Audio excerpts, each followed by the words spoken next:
Bonjour à tous, bienvenue sur Angel Taena. Je suis ravie de vous retrouver aujourd'hui pour une nouvelle review qui va concerner donc le grand frère du Journey into Egypt Tarot de Julie Kuchawatz.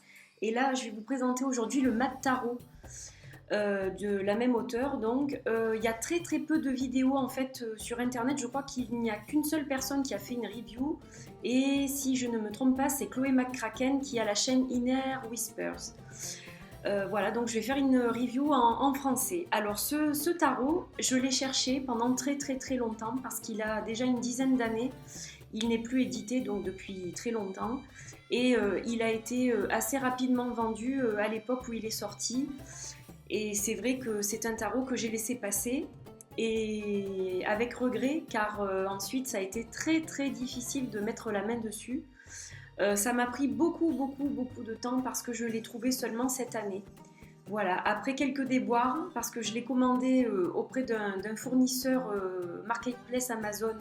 En fait, j'ai reçu un livre qui était relié, qui n'avait strictement rien à voir. Enfin, c'était juste les images du tarot.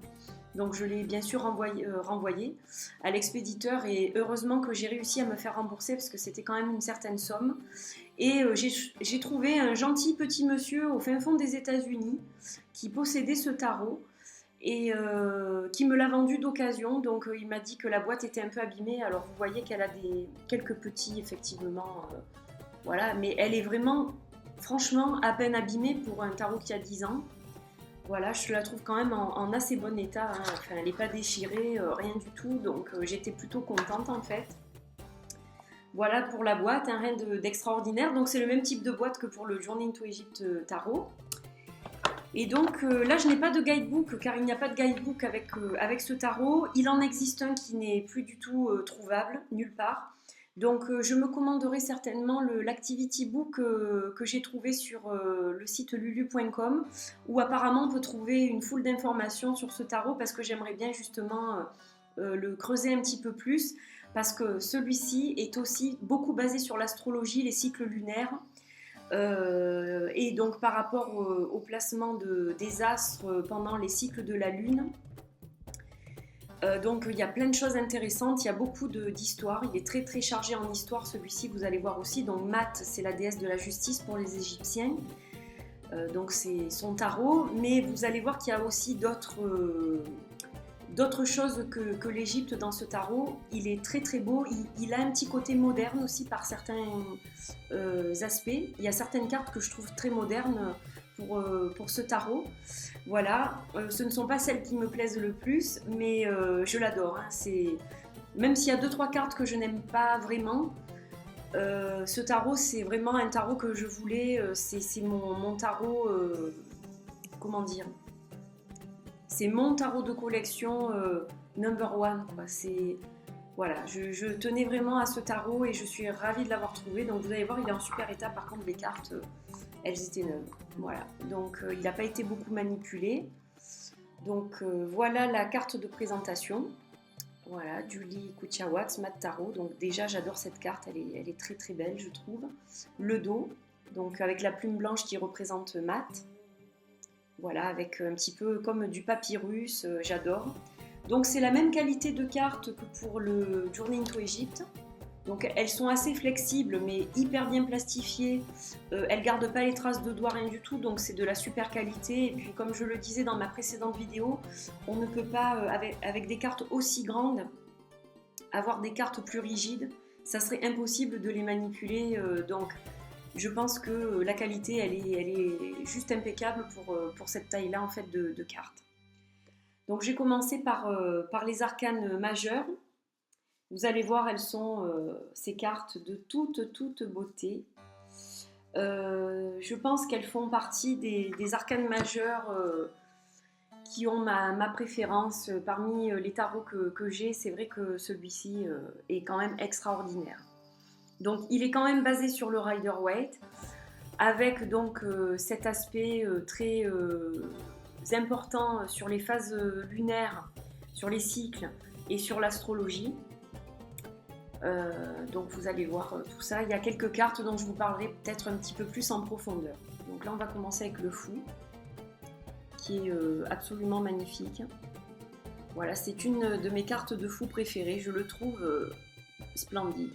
J'ai pas de mots en fait pour dire combien j'aime ce fou. Donc vous voyez quand même que ça reprend les symboles du Rider-Waite. Il y a le petit chien qui est là près de sa jambe. Lui, il est un petit peu habillé avec des habits un petit peu de fête, voilà. Enfin, on ne sait pas trop. Je m'approche un petit peu. Il est assez magique. Il est assez voilà. C'est un personnage vraiment très très beau. Ensuite, alors ça, c'est une de mes cartes de magicien préférées. Donc je vous ai dit que Julie Kuchawatz, elle aimait bien dessiner des cartes de magicien avec souvent des femmes et des bébés. Mais alors celle-là, je la trouve... C'est la maternité, l'amour d'une maman pour son bébé. Je la trouve très belle cette carte. Alors il faut creuser après pour la signification. Mais justement, cette carte est magique, je la trouve splendide, elle est très très belle, quoi. C'est vraiment... c'est cette carte qui m'a emmenée à persévérer dans mes recherches pour ce tarot parce que ça me fait penser à ma fille et à moi. Et je la trouve vraiment d'une beauté, d'une profondeur exceptionnelle cette carte. Voilà. Donc vraiment très très belle carte. La grande prêtresse. Elle est magnifique aussi. Alors il y a de la nudité, vous avez pu le voir, mais c'est toujours très artistique. Et c'est toujours très beau. L'empereur, alors là aussi, cet empereur-là, il est très très particulier et je trouve qu'il est magnifique. Voilà, tout simplement. Donc il y a un peu la notion de la mort qui fait partie du cycle de la vie justement dans cette carte. Et je la trouve vraiment magnifique. Vraiment, vraiment. Donc vous voyez l'impératrice avec ce croissant de lune. Donc il y a quelque part les symboles qui sont repris. Et donc elle est mystérieuse, hein, voilà, elle est mystérieuse.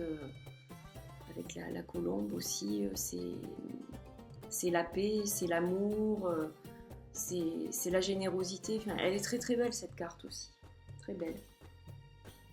Alors le hiérophant qui s'appelle ici The High Priest, très beau aussi, j'adore, je le trouve très très beau. C'est souvent pas une de mes cartes préférées au niveau des illustrations, mais là je la trouve sympa celle-ci. Alors là, on a la carte des amoureux, donc celle-là elle est belle. Enfin, vous voyez, je sais pas, les couleurs, la représentation, elle est vraiment très belle. Donc en fait, vous voyez qu'elle est associée à Beltane, qui se déroule dans la nuit du 30 avril au 1er mai, et qui est donc une des fêtes païennes les plus connues. En fait, elle représente le passage de la saison sombre à la saison claire. Donc, vous voyez, il y a une personne qui a la couleur de peau sombre et l'autre la couleur de peau claire. Donc, voilà, c'est avec tous ces liens qui sont autour d'eux. Donc, c'est vrai que vous voyez la clarté qui embrasse le côté sombre. Donc, en fait, elle est pleine de métaphores, en fait, cette carte. Voilà, elle est très très belle. Donc vous avez toutes les fêtes païennes aussi qui sont mentionnées dans ce jeu. Alors là, vous avez la carte du chariot qui est absolument splendide, avec tous les cycles lunaires et solaires. Voilà, elle est splendide. Elles sont toutes belles. Là, vous avez la carte de la force qui est très belle aussi. Alors sur le coup, c'est vrai que le Journey into Egypt, j'avais peur de le prendre, j'avais peur qu'il soit trop semblable. Mais en fait, non, pas du tout. Ils sont très très différents ces deux jeux.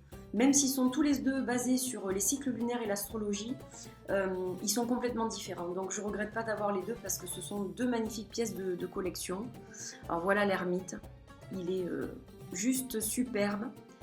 Avec ses couleurs, voilà, c'est vraiment un des plus belles ermites que j'ai. La roue de la fortune avec tous les signes du zodiaque représentés, les symboles. Très belle aussi. La justice avec Matt, donc, qui est très très belle. Alors là, on a le pendu, et elle est aussi très très spéciale, cette carte-là, comme vous pouvez le voir. Il y a un petit bébé, un fœtus, en fait, qui s'apprête à naître d'un épi de blé. Donc elle est vraiment très très originale et pleine de symbolique et de signification, cette carte. Donc elle est pleine de symbolisme, là aussi un peu païen, Wicca, c'est-à-dire que la masse, donc c'est une fête païenne qui se célèbre le 1er août, et c'est en fait un petit peu tout ce qui concerne la récolte, donc notamment celle du blé. Et donc là vous voyez ce petit enfant qui va naître, ça symbolise justement la récolte du blé de la masse, qui est aussi appelée Lugnasad. Voilà.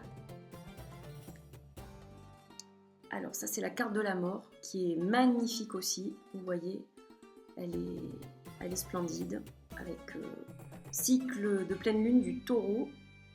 Donc chaque fois vous avez les mentions des cycles lunaires ou des fêtes. La tempérance, superbe aussi. Alors, ça c'est une carte qui fait polémique. La carte du diable. Pour ceux qui ne la connaissent pas, qui ne l'ont vraiment jamais vue, vous allez voir qu'elle est très très surprenante. Et c'est la carte donc qui représente aussi l'association avec le solstice d'hiver, Yule. Donc elle est très spéciale. On voit une femme donner naissance à un enfant. Alors pourquoi? Quelle est l'association en fait avec le diable?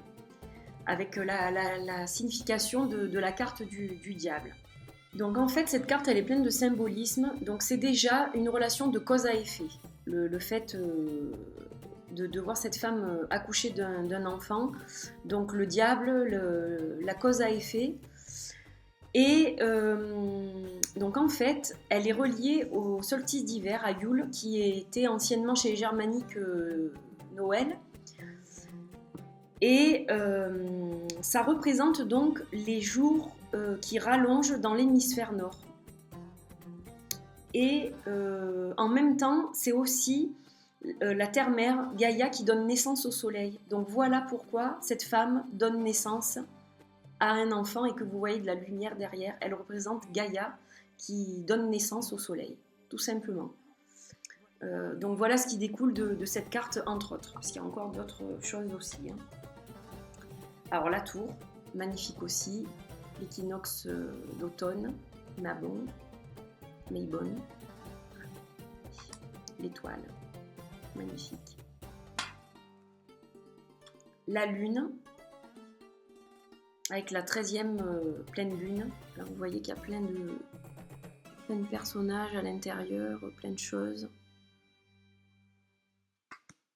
Le soleil, donc là vous voyez c'est la conception du soleil, hein, avec des petits spermatozoïdes autour de la lumière, donc elle est reliée quelque part à la carte du diable. Alors la carte du jugement, elle correspond à Samhain, à Halloween, donc c'est un peu le passage entre le monde matériel et spirituel. Là, vous voyez qu'il y a plein de visages, je ne sais pas si vous les voyez, sur ce côté il y a plein de visages. Voilà, ça représente donc le passage entre deux mondes. Elle est très belle. Et la carte du monde qui est aussi magnifique, avec une femme enceinte donc dans ce monde.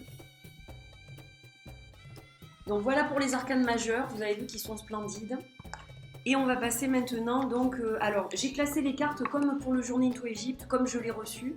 Donc d'abord les 4 As, les 2, les 3, etc. Et ensuite les cartes de cour, roi, reine, prince, princesse. C'est sur le même modèle que le Journey into Egypt. Donc l'As des bâtons, ils sont beaux les As, vous allez voir aussi. Alors l'As des coupes, il est magnifique, c'est un de mes préférés. Je le trouve magnifique. Avec cette pleine lune au-dessus, les fleurs, les couleurs, vraiment très beaux. L'As d'épée aussi, ils sont tous beaux. Tous beaux. Et l'As des coins, donc qui sont les pentacles, qui représentent l'été. Je suis passée peut-être un peu vite, vous n'avez peut-être pas eu le temps de le voir, donc les bâtons sont associés à l'hiver, les coupes à l'été, l'automne aux épées et l'été donc aux pentacles. Donc on continue avec les deux. Donc là vous avez hop, le 2 de bâton. J'aime bien avec tous ces rubans pendus dans l'arbre. L'arbre qui se rejoint au sommet. Et je ne sais pas si vous allez voir, mais il y a un oiseau en fait. Avec un cœur. Enfin c'est de la lumière tout au bout. Avec aussi une licorne. Enfin c'est magnifique. Voilà, je sais pas. C'est plein de symboles, il y a plein de choses. Alors celle-là, elle est belle. Le 2 de coupe. Je la trouve magnifique. Je la trouve magnifique. Le 2 d'épée, là aussi, splendide. Splendide. Et le 2 de pentacle. J'espère que vous aimez la beauté de ces images. Je suis ravie de le partager avec vous. C'est vrai que ça fait un moment que je devais faire cette vidéo. Et puis j'ai reçu d'autres jeux et puis j'ai moins eu de temps. Donc là, je prends le temps vraiment de faire une bonne vidéo. Enfin, j'espère une bonne vidéo. Voilà, le 3 de bâton. Le 3 de coupe. Donc très riche en couleurs aussi. Il y a beaucoup de couleurs. Le 3 de pentacle. Alors le 3 d'épée, c'est une des plus... Elle me brise le cœur cette carte. Elle est vraiment dure, je trouve. Le 3 d'épée, donc.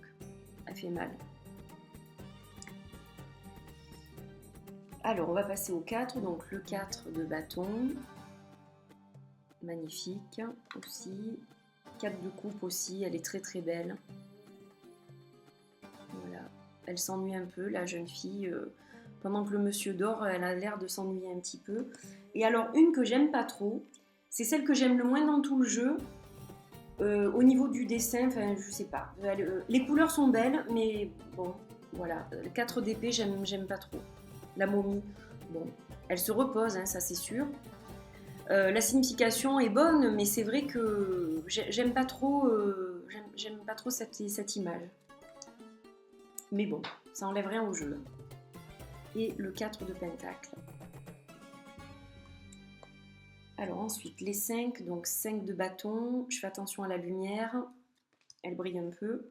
5 de coupe, elle est magnifique, avec des couleurs, des teintes, il y a vraiment des couleurs intéressantes.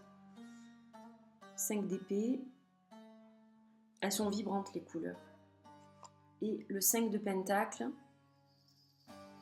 voilà, magnifique. Les 6, donc 6 de bâton, j'adore cette image, je la trouve belle. Je la trouve très belle. 6 de coupe. Avec la nostalgie de l'enfance, les enfants qui vont voir un spectacle. Voilà, elle est très belle. 6 d'épée. Magnifique aussi. Au niveau des couleurs, elle est très belle celle-ci. Et 6 de pentacle, qui est très belle aussi. La générosité, la petite fille qui a le cadeau sur ses genoux, magnifique.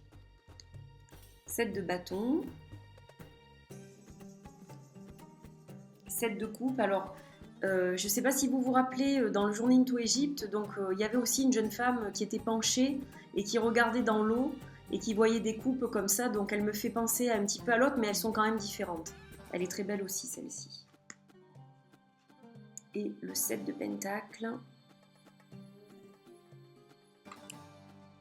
Et enfin, le 7 d'épée que j'affectionne pas trop non plus, mais qui reste une carte qui fait partie du jeu. Et voilà, il faut creuser au niveau de la symbolique, je pense. Voilà, elle est particulière un petit peu. Alors, le 8 de bâton. Ils sont beaux ces personnages. J'ai l'impression d'être dans un film historique, dans un livre d'histoire. 8 de coupe. Magnifique aussi. Le 8 d'épée, alors vous voyez le côté moderne dont je vous parlais sur certaines cartes. Voilà, c'est particulier un petit peu, je trouve.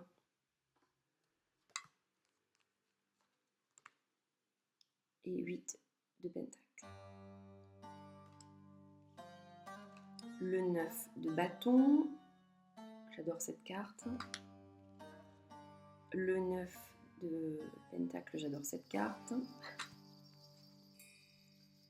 Le 9 d'épée, Je les ai pas mises dans le même ordre. Là, vous voyez, donc, il y a un personnage qui est en bleu au-dessus du bouquet de fleurs. Et ouais, elle est pas mal celle-là aussi, au niveau de la signification. Et le 9 de coupe. 10 de bâton. 10 de coupe. 10 de pentacle. Et enfin le 10 d'épée, voilà, qui est aussi assez impressionnante. Alors on va passer aux cartes de cour. Donc je vais commencer par les rois. Alors les rois, c'est je crois, un des rares jeux où j'aime tous les rois. Je les trouve magnifiques, ils sont tous trop beaux, vous allez voir. Donc roi des bâtons, il est trop beau. Le roi de coupe, il est trop beau. Roi d'épée, magnifique. Ça c'est, je crois, le roi d'épée que je préfère de tous les jeux que j'ai. Et le roi de pentacle, j'adore aussi cette carte, je la trouve magnifique. Au niveau des couleurs, elle est waouh, ébouriffante. Alors les reines aussi, c'est pareil, elles sont très belles. Donc la reine de bâton, la reine de coupe, qui est ma préférée, la reine d'épée, et ma deuxième préférée, la reine de pentacle. Elle est magnifique. Alors on arrive au prince, donc prince des bâtons, vous voyez la petite main qui sort du berceau. Prince de coupe, il est beau hein, lui. Il a fière allure. Prince des épées, il a l'air moins gentil. Et le prince des pentacles qui est associé au solstice d'été. La princesse des bâtons. La princesse des coupes. La princesse des épées. Particulier aussi. Et enfin, elle est magnifique celle-ci, la princesse des pentacles. Voilà, vous avez vu le mat tarot dans son intégralité, pour ceux qui sont restés jusqu'au bout. J'espère que vous avez apprécié cette review. Moi, je me suis régalée à la faire parce que c'est un partage que je suis ravie de faire avec vous. J'aime énormément ce jeu. Alors c'est vrai que je m'en sers pas avec d'autres personnes, c'est mon jeu à moi, je me fais des petits tirages pour moi, mais j'ai envie de le travailler plus en profondeur, donc je vais essayer de trouver des documents sur internet ou des blogs, des choses comme ça pour justement apprendre encore plus de choses sur ce jeu qui est magnifique. Voilà, et bien écoutez, je vous souhaite une excellente journée, je vous dis à bientôt pour d'autres vidéos. Bye bye.